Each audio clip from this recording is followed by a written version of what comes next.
Good evening, Plain Places Virtual. This is Virgil, and tonight we're doing a quick orientation flight in the A2A Comanche 250. Gonna do one of my favorite local flights, which is Roscoe Ferguson, our home base, over to Dauphin Island. Gives us a chance to work through all the basic checklists. We're gonna do this VFR. Not gonna really try to use the avionics too heavily. We'll do show some basic GPS operations that can help you even in the sim, but just concentrate on some uh, everyday basic Comanche flying. Starting with a cold airplane. I'm not going to do the walk around or anything. Lots of videos on that by others. I own a Comanche in real life, so quite honestly, I enjoy playing in the sim and the proficiency, but I get to do lots of pre-flighting, bug cleaning, windshield washing, refueling, all those sorts of things in real life, as well as maintenance. So when I get in the sim, that's generally not an experience I'm looking for. So let's go ahead and hop into our cockpit here. We're using the standard gauge pack. There are some G5 options available now in the new native version. And with the Garmin 650 as our navigator. This pretty closely matches my 59 Comanche, except I have dual Garmin G5s and a 650 navigator. I do have the JPI 830.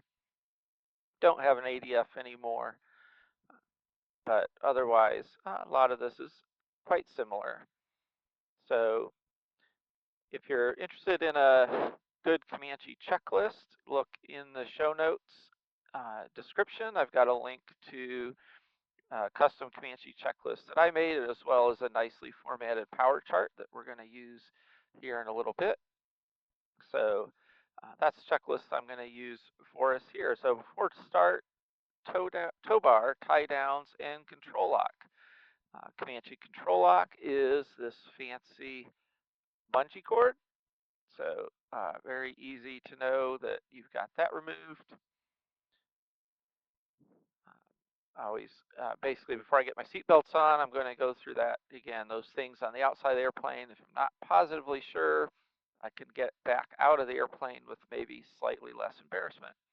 We look at flight controls, free and corrects. We look out on the wing there and turn the yoke to the left. We get up aileron.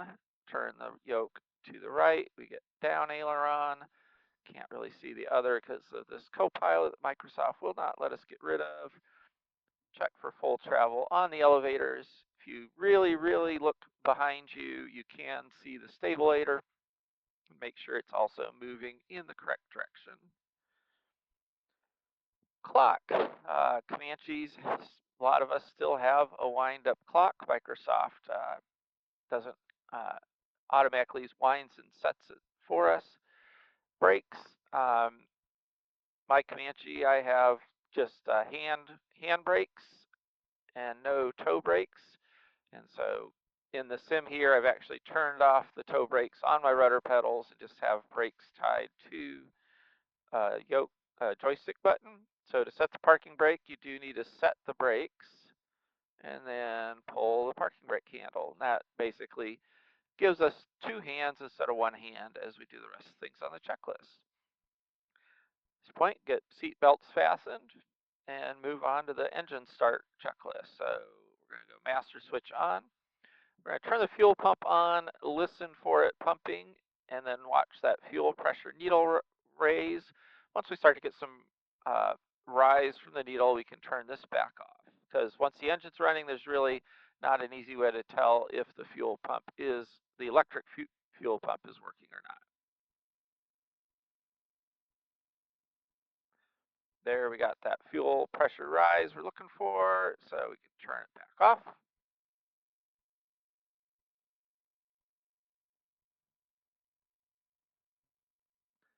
Just gonna make sure we're getting sim noise in here.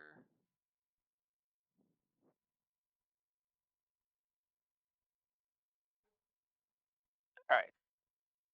All right, so fuel pump checking off, rotating beacon. So we've got four light switches in most Comanches. My rotating beacon switch is actually the where the strobe switch is in this one, but so we're going to just turn the rotating beacon on. That's a signal for anybody outside of the airplane that we're about to start up. Again, cold airplane, usually we've got the mixture and idle cutoff, so you go mixture rich. You add just a little bit of throttle, prop, the blue knob is forward.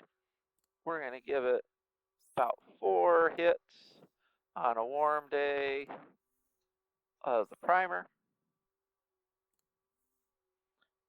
And we're going to make sure carb heat's off, primer's locked. These Comanches, you start them on the left mag, not on both, so left mag. And we're going to clear prop and start her up.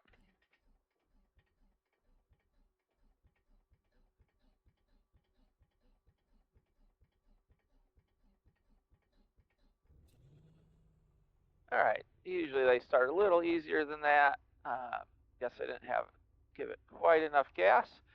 And we see right away we're watching for oil pressures come up above 50. You can go ahead and go to mags both. And for warm up, we want to be up around 1,000 RPM, not a lot higher, not a lot lower. That helps make sure oil's moving and starts warming everything up. All right. One difference is the A2A Comanche doesn't have an alternator switch like mine does, so the alternator's just sort of assumed on. And so I would be alternator on, field light, warning light off, avionics on, autopilot on. Again, at this point, I'm keeping an eye on that oil pressure, making sure it doesn't change, letting all the electronics warm up. The JPI, the engine monitor, when you first start it, it's going to ask you if you want to add fuel. If you haven't refueled, generally you're just going to say no. That's going to remember how much fuel is on board on the last flight. So by before taxi, PDOT heat is this black switch here to the left of the mags. We're looking at the amp meter here right above the throttle. When this turns on, we should see a drop. And there you saw it. So again, PDOT heat is just a resistive heater. And so that's going to put more load on the electrical system when it's on. So that's, again, just a quick check that it is operational, but then turning it back off. Fuel totalizer. So again, that was what our JPI. The Garmin's actually, usually when they boot up, it's an option on ours.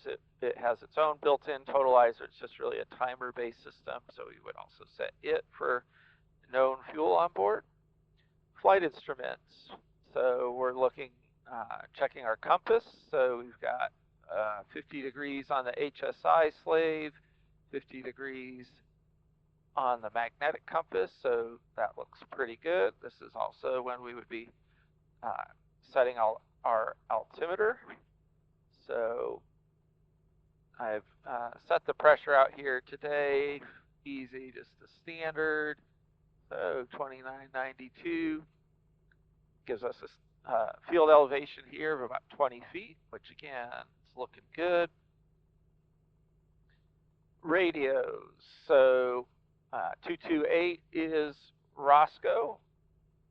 And normally what I would do is actually on my number 2, I would have 18.6, which is Pensacola approach if I'm going anywhere really from west to north. And I would have 120.65 tuned if I'm planning to depart and immediately go west to southwest. Now, out of Roscoe, because of the Pensacola class Charlie, we're really not going to depart and go east.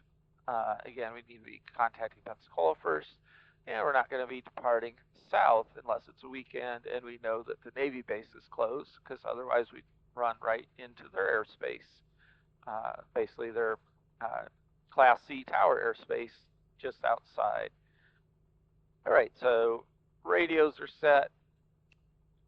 we'll go ahead, like I said, we are going to go ahead and set up for Dauphin Island here. I'll go into flight plan, add a waypoint. We're going to 4R9.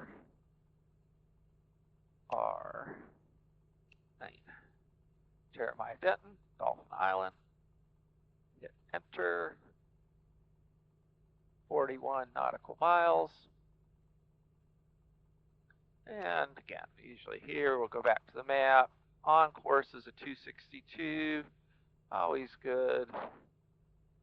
Housekeeping, we'll set our HSI course to about 262. We'll adjust that once we're airborne. Don't really need the heading bug at the moment. We're going to be departing south, making left traffic to stay again in our little airspace cut at 600 feet before turning west over Perdido Bay and then down Perdido Bay for the shoreline on our way to Dauphin Island. We'll plan to go to 3,500 feet, or actually we'll go to, we need a westbound VFR altitude, so we'll go to 4,500 feet, and that'll also put us over top of Gulf Shores class Delta. All right, again, just transponder, squawk VFR. We do have the autopilot on but off.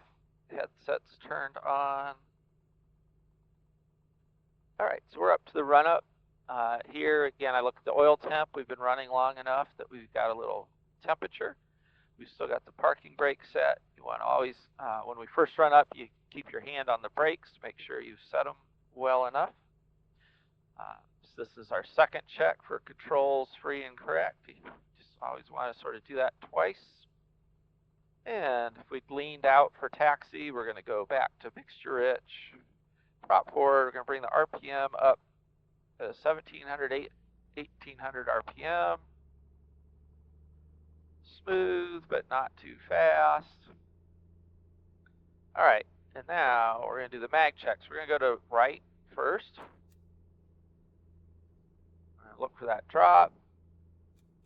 I'm going to go back to both, let it come up. And we're going to go to the left. The other thing we're watching with the engine monitor is we can actually watch to make sure that the EGTs rise when we turn the mag off. That tells us for sure that spark plug set has turned off. Go back to both. Now we're going to exercise the prop governor, so we're going to pull back so we start to get a drop and back in. A lot of people will do this 2 or 3 times. There's really not much reason to do this more than once unless it's just super cold out. There's really not that much oil out there in the prop hub, so it's also a lot of wear, fair little bit of wear and tear when you pull it back like that. All right, we're going to check the carb heat. And again, what we're looking for is that RPM drop, manifold pressure drop.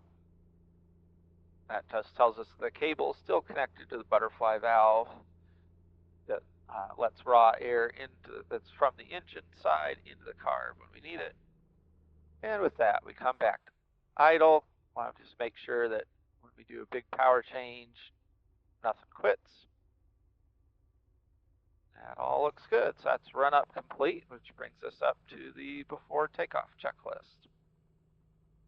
If you do use my checklist, one of the things you'll note is once you get to before takeoff, that flips you to a page where pretty much everything from takeoff to landing is all on one page. Helps manage that checklist a little easier. So before takeoff, doors and windows, we want to make sure closed and latched, especially this upper latch in the Comanches. Really is important to keep the door from popping open. Engine gauges, we've got good oil pressure, fuel pressure, temps in the green, engine monitor concurs.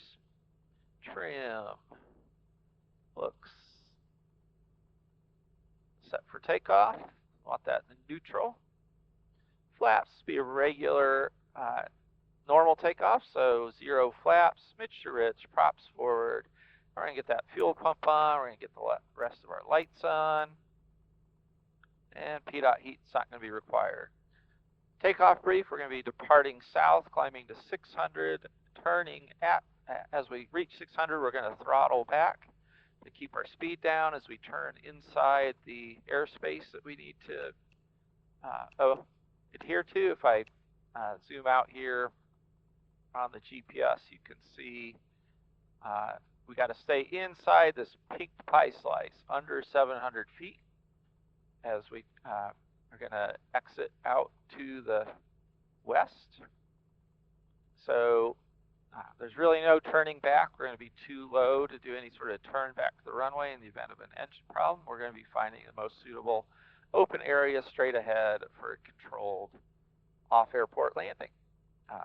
Once we're headed northbound, we're going to keep ourselves in position to land along the shoreline with the gear up is our best option until we're able to climb and get some altitude.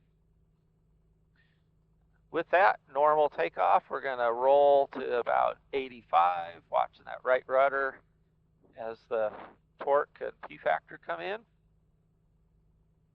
Rotating through 85, we'll let her accelerate right on to about 105 for the initial climb. And again, hold that to 600 feet, throttle back, and to about 17 inches, about 120 miles an hour, until we've got room to climb, and we'll bring the throttle back in. If you try to hold a lot of power in while you're trying to stay below 700 feet, and turn and do lots of things, sets up for a lot of distraction. So it's better just to keep it slower, but still well above the stall speed. And that also means we don't need to do any banks over 30 degrees, which is something we don't want to do when we're down low in the airport environment. So with that, looks like our final's clear. No other traffic observed or reported. So we're going to go ahead and line her up. We're going to get that parking brake off. Let's confirm parking brake off.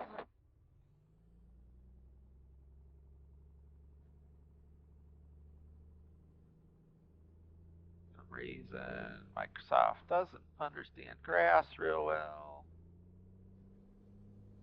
All of our taxiways at Roscoe are grass taxiways, except for the fuel ramp.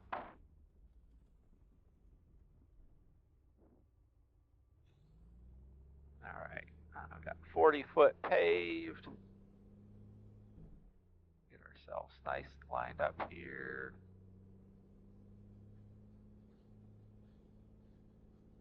Now give her the power. All right, we're looking for good manifold pressure, good RPM.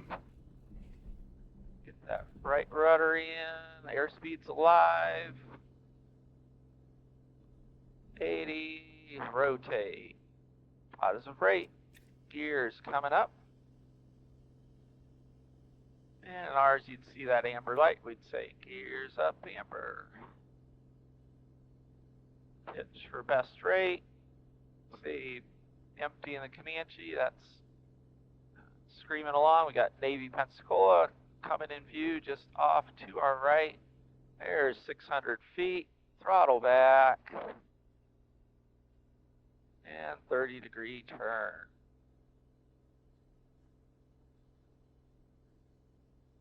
This is why we can't go out to the south. That's the home of the Blue Angels, right off the nose.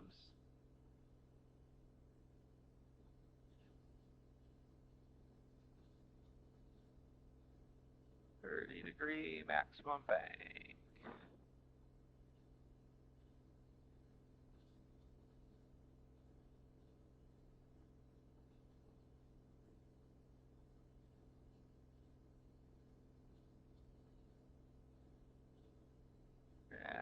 Lining up on the shopping center. And as we unload out of that turn, don't let ourselves balloon up.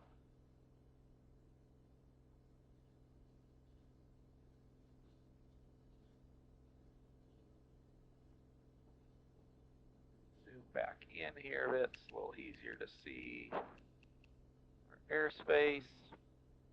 Too far. Here we go.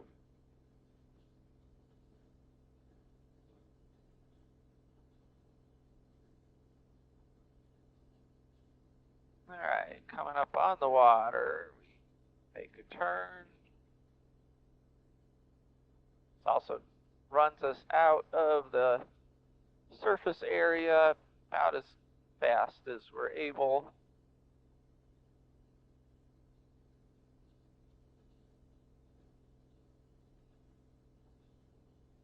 Point ourselves at Lillian Bridge and watch for inbound traffic. Traffic coming into Roscoe is going to be coming pretty much opposite direction from the bridge inbound, again, because of these airspace restrictions. So a lot of see and avoid and keeping everybody informed on the radios what we're doing.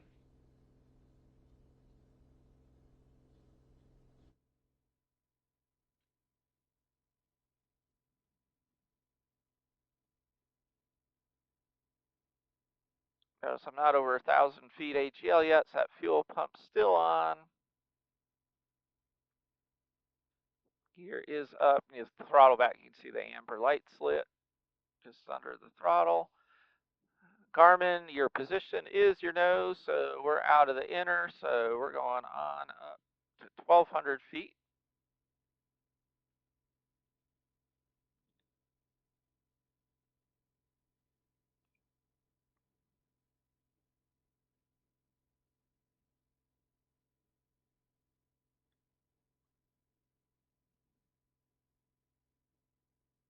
No real reason to put in full power here. So we're only climbing about 500 feet. And then we've got to hold again till we exit the Class Charlie shelf.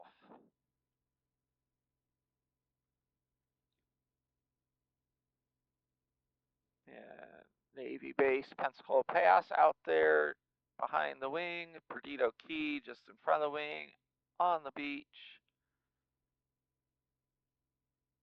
And here again, we might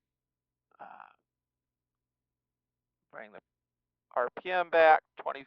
We're going to turn our fuel pump off. We're going to watch that fuel pressure, that it stays up. We don't have a vapor lock situation.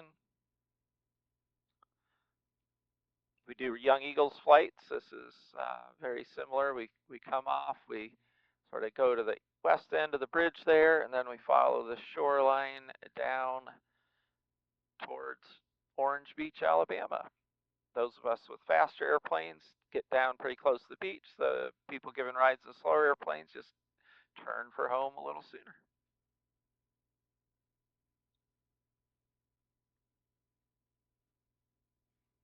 And you can see we're coming through our direct to line to Dauphin, but we're on going the scenic route.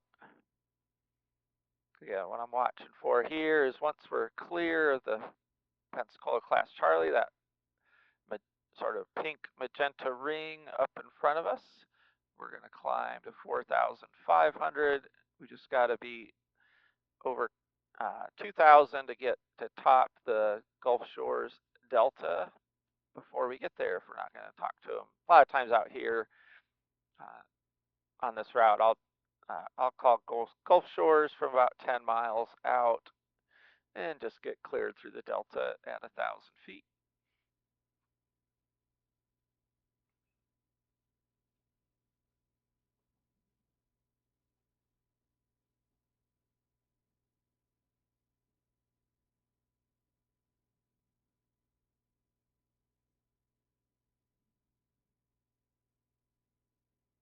Got Inner Point now off to the left, Ono Island, the richest properties in Alabama.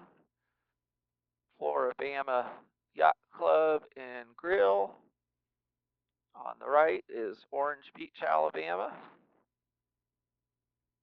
Pirates Cove, very famous boating bar just off to our right.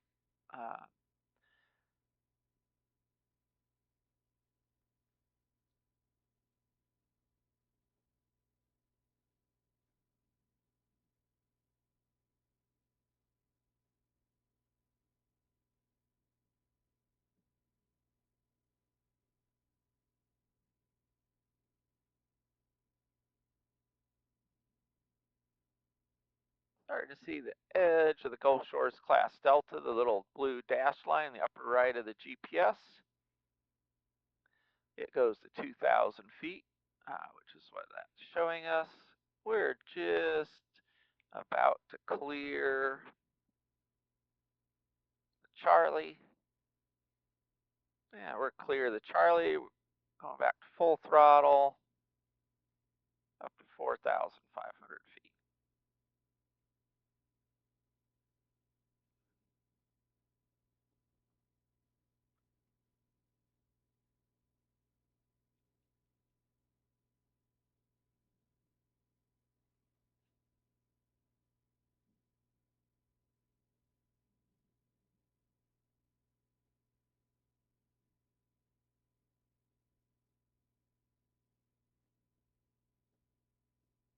And we're out of 2,000 feet, so we're now above the class Charlie. Let's start turning down the beach.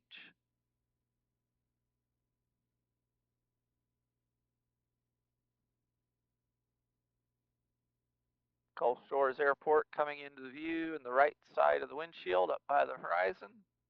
927 is their primary runway.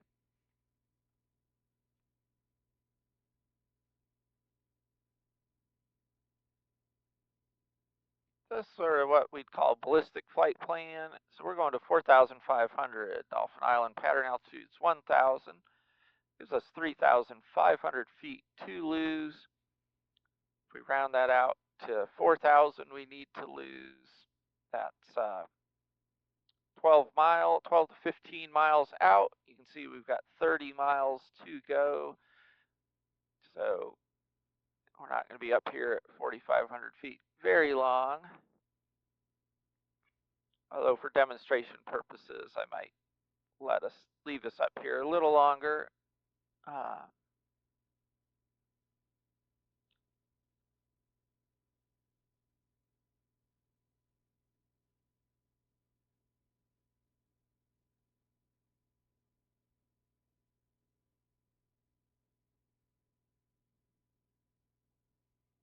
Microsoft decided to put some clouds up at my altitude, even though I asked for it to be clear.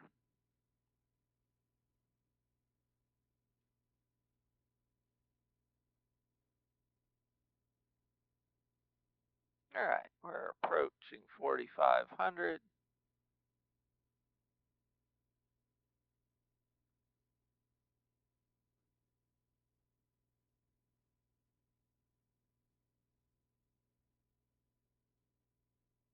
And again, we're well over top of the delta. Gulf Shores right there behind the door frame. All right, so leveling out, we're going to let it accelerate. We're going to be doing a lot of nose down trim as it does accelerate. Looking at the power chart, and again, this power chart is in the checklist download in the link. So if we want to set 65%, or so, let's go ahead and do 75% power. It's going to be right at about 24 inches for 2,300 RPM. Now, as you pull the prop back, you do gain manifold pressure, so I always undershoot, and you can bring it back up.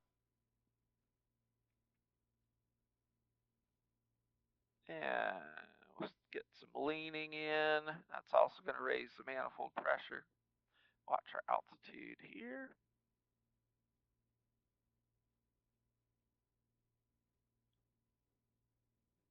And we should be seeing about 14 gallons an hour.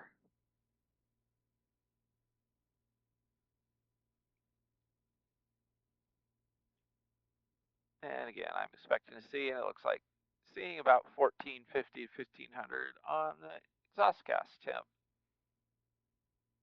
You could also lean by ear and feel till the engine gets a little rough and then pull it back.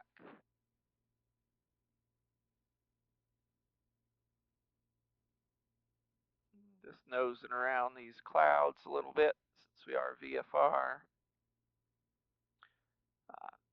Now there is a restricted area out here that Blue Angel's practice in. That's this blue box up ahead. That'll generally, our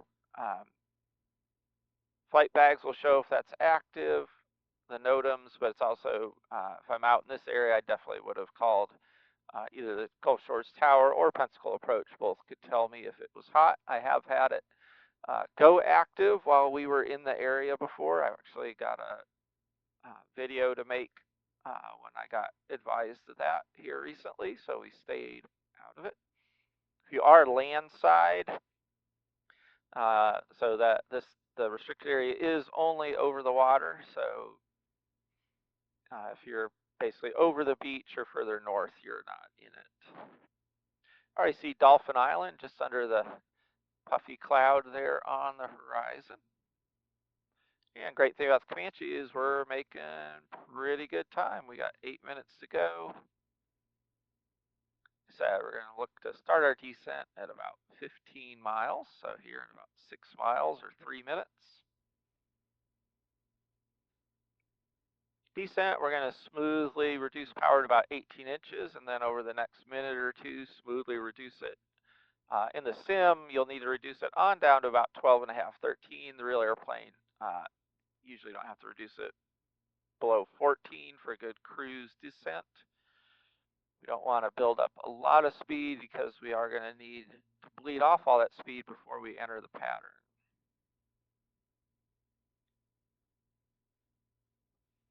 Not much to the cruise check. Basically, you reconfirm fuel pump off, gear up amber, power set, mixture set, prop set. We're on a longer cross country. It's about the time we'd be turning on the autopilot. But don't need that today. Got Bon Secours National Wildlife Refuge, that sort of unpopulated looking area, that point to the north, that's a big wildlife refuge. Fort Morgan out on the tip, Fort Gaines on the Dauphin Island side, the twin forts guarding the entrance to Mobile Bay.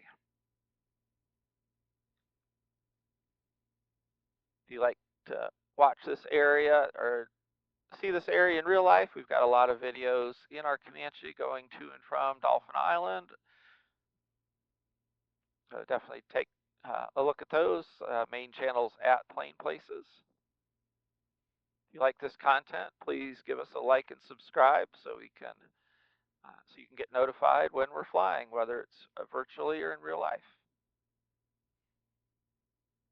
All right, we're coming up to a mile from our top of descent.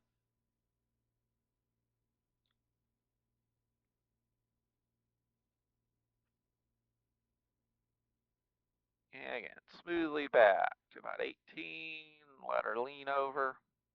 Looking for about a 3-degree glide, which this speed is going to be around 750 foot per minute. And again, we'll slowly bleed the speed off a little bit as we descend, descending to 1,000 feet.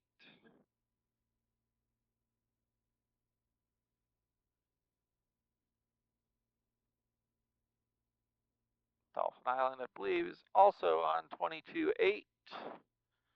So no radio frequency change required there. Go ahead and confirm that. Up to 2.8. All right. And we again come back some more. Bump. As we descend, I'm also bumping the mixture up, holding us around 9 or 10 gallons an hour.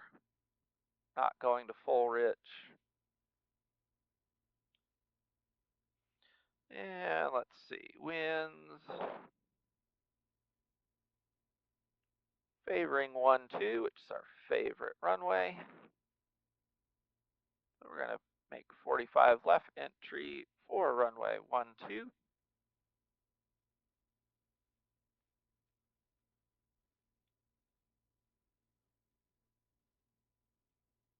And like I said, in the sim, get ourselves backed off to about 12.5.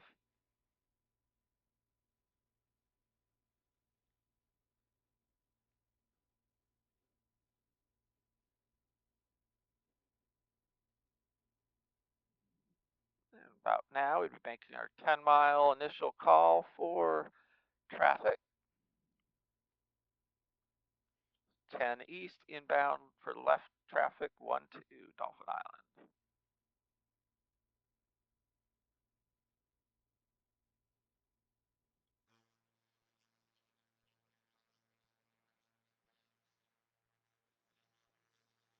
Pretty amazing views we get out of these sims.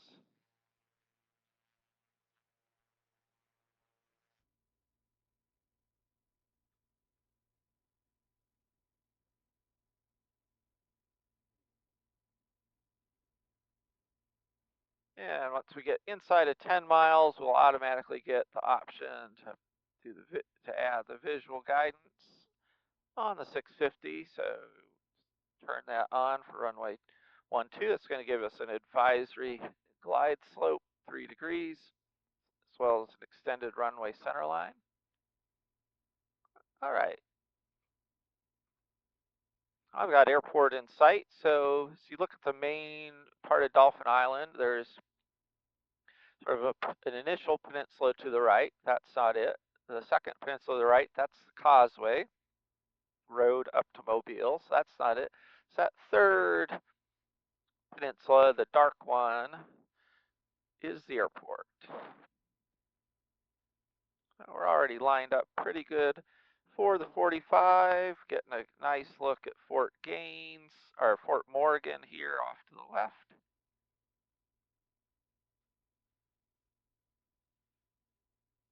Both forts are open for tours.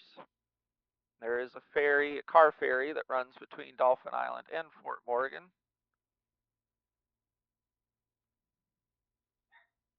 500 to go.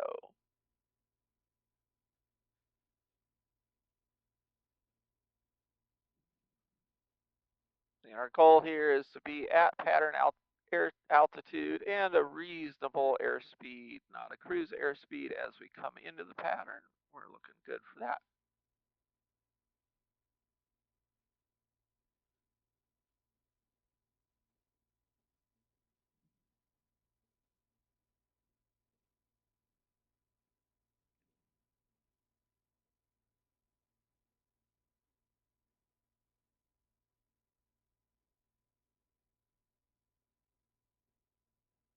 And we'll back up the view so everyone can see the switches a little better as we start coming into checklists.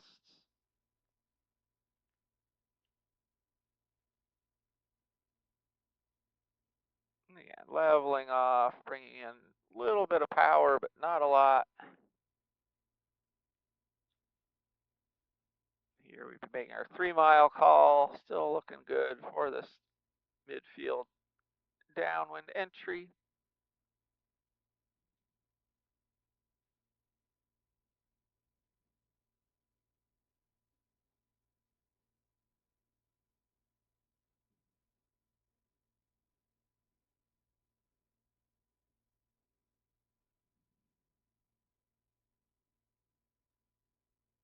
Pelican Cove coming up on the left, Pirates Bar and Grill, great place for a meal, and nice little beach to hang out on.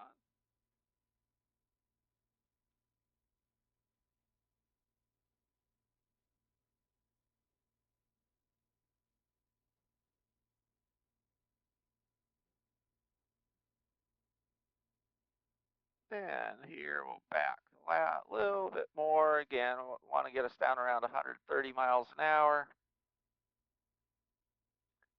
Looking good on the distance. All right, landing check. We've got mixture rich, props forward, fuel pumps coming on, standing by on the landing gear. Could be looking over, catching the windsock. The windsock in Flight Sim is in the correct location in the corner of the ramp. There is no FBO or other buildings. It's just a parking lot. Pretty neat. Yeah. Wait, holding adjacent that landing point.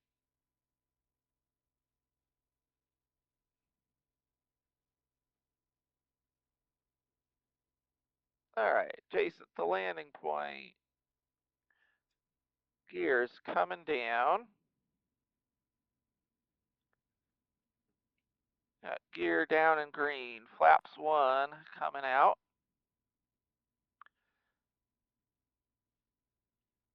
And we're looking for about a 100-mile-an-hour glide.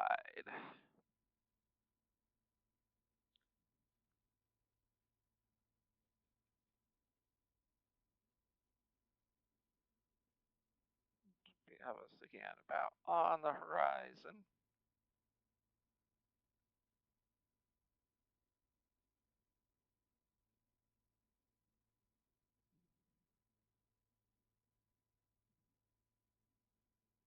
All right, 45-ish, 30-degree bank to base. Going to flaps 2.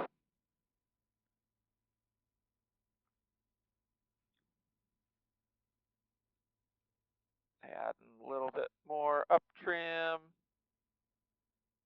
We'll be looking for 90. Looks like it activated the wrong visual. That's okay. We can manage. So blew through the final. You don't need to overthink it.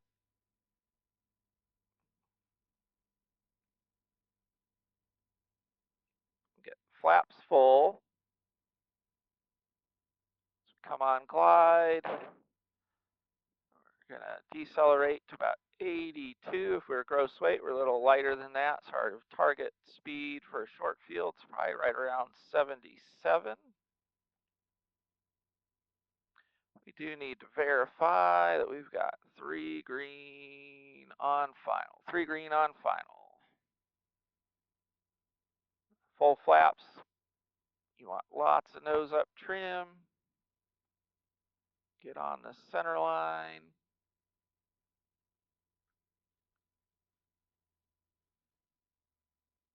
Roll back most of the rest of the power.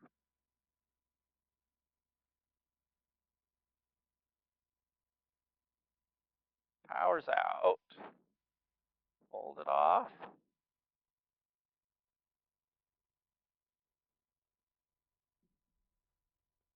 And center line control, not all that great. But the touchdown was pretty good.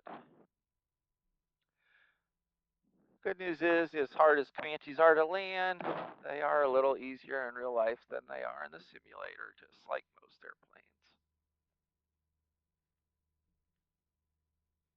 So, still on the runway, generally want to fight the urge to do any checklisting or cleaning up. We want to pay attention to getting safely off the runway and to a parking spot. And again, I don't know what's up with this thing in taxiing. It's like it's got brakes set that aren't set.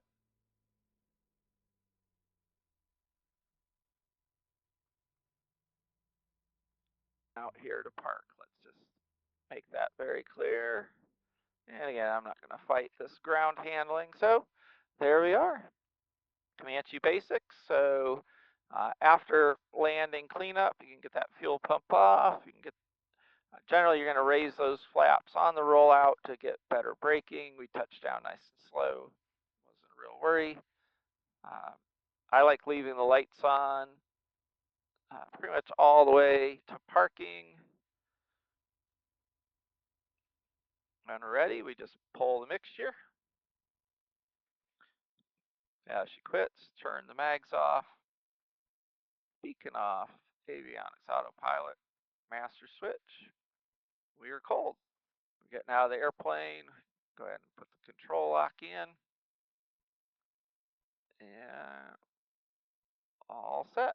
Thanks for riding. Again, if you like this content, like, subscribe. If you have questions or other types of Comanche flights you want to see, drop us a note in the comments. So take care, and we'll see you again soon.